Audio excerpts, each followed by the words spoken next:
একটা ডিম আর ময়দা দিয়ে যে এরকম মজাদার খাবার তৈরি করা যায় তোমাদের কি বলবো, তোমরা না খেলে তো বিশ্বাসই করতে পারবে না। আমার কাছে তো অনেক ভালো লাগছে, বিশেষ করে আমার মেয়েটাও অনেক পছন্দ করছে। তা আমি কিভাবে এই নিমকিটা বানালাম আর আজকে সারাদিন কি করলাম তোমাদের ব্লগে শেয়ার করবো। আসসালামু আলাইকুম এভরিওয়ান, সবাই কেমন আছো? দেখো সকালবেলা ঘুম থেকে উঠে এদিকে আমি কিন্তু রুটি আর একটা আলু ভাজি করে নিছি।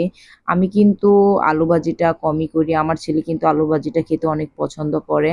তা সকালবেলা ঘুম থেকে উঠে আমি এগুলো কিন্তু ঝটপট এই নাস্তাটা বানিয়ে নিলাম। তা এখন দেখো বের নিচ্ছি, এখন সকাল 7:30 বাজে।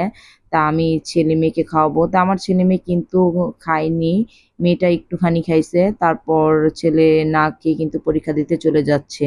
তা আজকে থেকে আমার ছেলে মেয়ের কিন্তু সেকেন্ড সেমিস্টারের মডেল টেস্ট পরীক্ষা চলতেছে।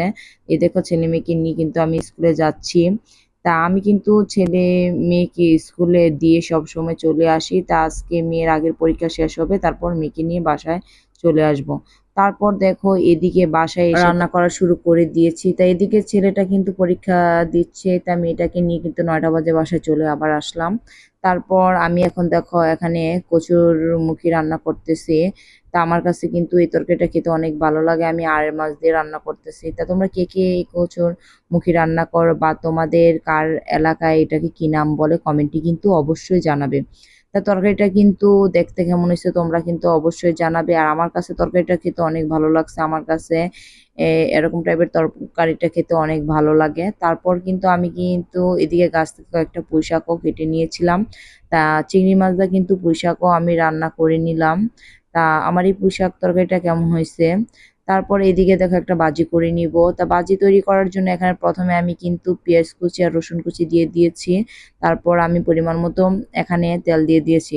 তা পেঁয়াজটা একটু ভাজা ভাজা হয়ে আসলে এখানে কিন্তু আমি চিচিঙ্গা গুলা দিয়ে দিব। তারপর এখানে আমি পরিমাণ মতো লবণ আর একটুখানি হলুদ দিয়ে দিব, কারণ আমার কাছে চিচিঙ্গা ভাজি সাদা খেতে ভালো লাগে না, সেজন্য আমি কিন্তু একটু হলুদ দিয়ে দিয়েছি।